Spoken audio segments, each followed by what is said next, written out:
Evening mga trops. Ito na yung sinasabi ko sa inyo mga trops na always traffic.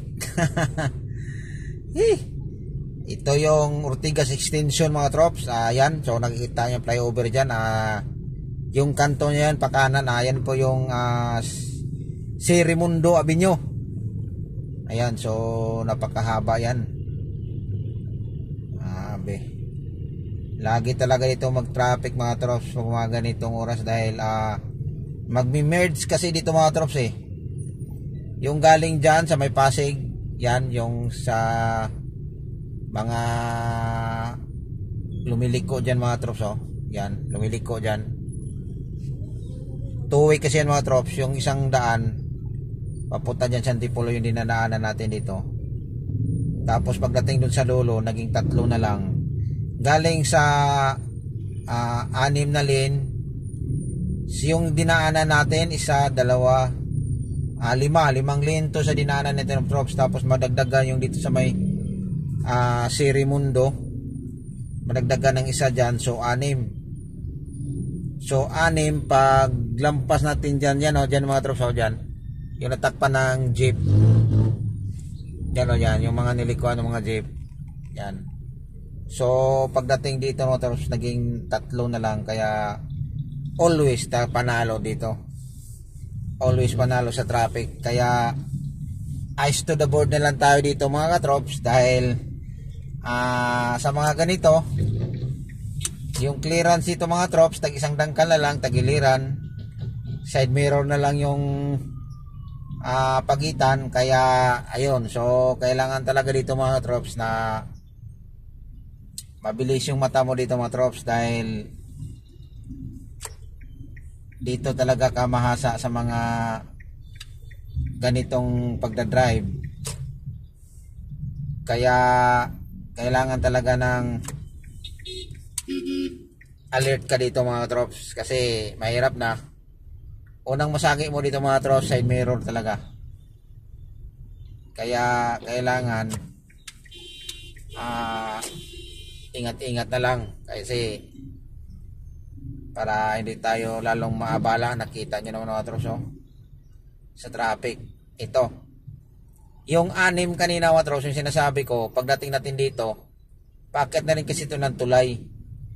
So ang 6 naging 3 na lang. Ayan, so dito paakyat tayo ng tulay, makikita nyo ito mga trops. Yung kanina sa bungad mga trops, 6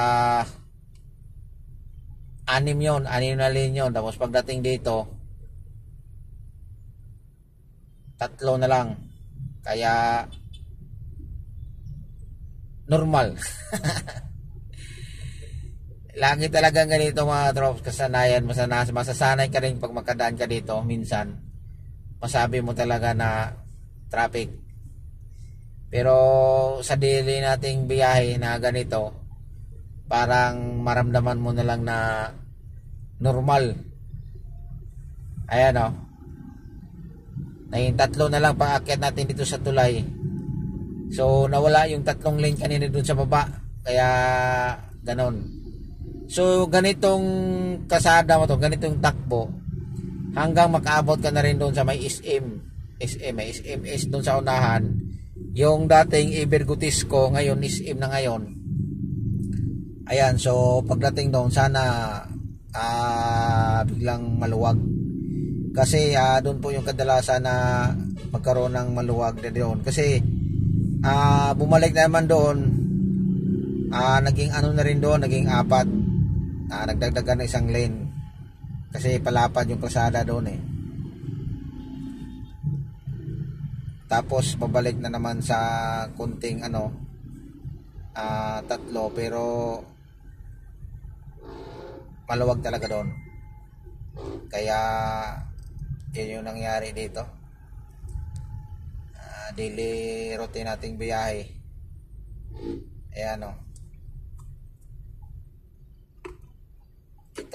ito yung tulay ng Pasig. Iba din yung tulay kanina, tulay yun ng Pasig, C5. Ito tulay ng Pasig, Ortigas Extension. Ayan, so Baka magsabi nyo na, oh, tulay yung kanina sinabi, tapos ngayon tulay pa rin ng Pasig. Ayun, so yung kanina ulitin ko, tulay ng C5 Pasig. Tapos dito, tulay ng Ortigas Extension Pasig. Ayan, so kasi yung kalsada nito mga katrops, kadugtong lang kasi dito, dire-diretso to, yung sa likod natin, diretsuhin mo lang yan, yan na yung papunta na yun ng Ortigas. Yan, so kumbaga yung dito, extension na to ng Ortigas. Yung sa harap natin, papunta na to ng Antipolo, Tanay, Binangunan. Yan, so sa likod natin, Makati, BGC, Green Hills. Ayan, so Pakubaw. Kaya yun. Yun yung ano natin ngayon. Sa mga hindi pa kabisado sa Manila, pwede kayong mag-comment dyan sa baba. Magtanong kayo kung saan man kayo pupunta o anong sasakyan. Ayan, so walang problema sa atin yan. Sasagutin natin yan kasi para mayroon din kayong idea kung anong sakyan o saan bababa. Ayan, so napaka gandang mga ano yun para mayroon kayong idea. Wala naman po yung bayad.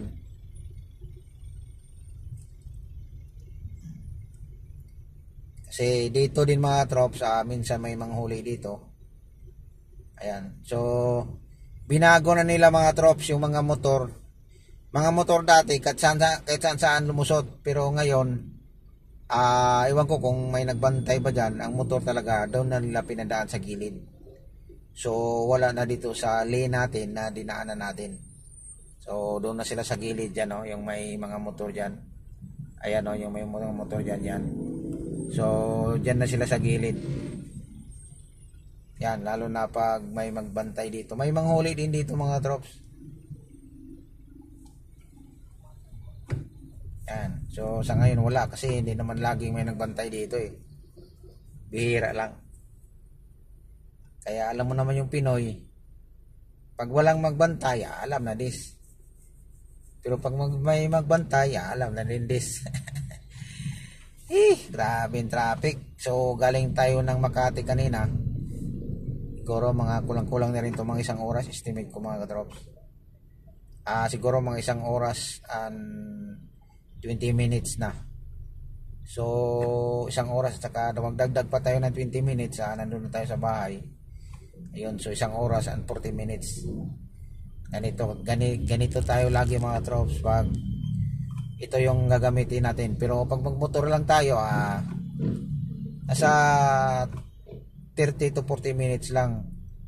Pag mga ganito, nasa 40 minutes, medyo traffic. Pero pag tuloy-tuloy, nasa 25 to 30 minutes lang yun. Bumagal ito mga tropa. Yan talaga dito. Ayan yung market mga tropa sa Robinson Market. Bagong ano yan, bagong building. Ayan, so thank you po watching mga trops. Abang-abangan yung bukas yung biyahe na naman natin 4 o'clock.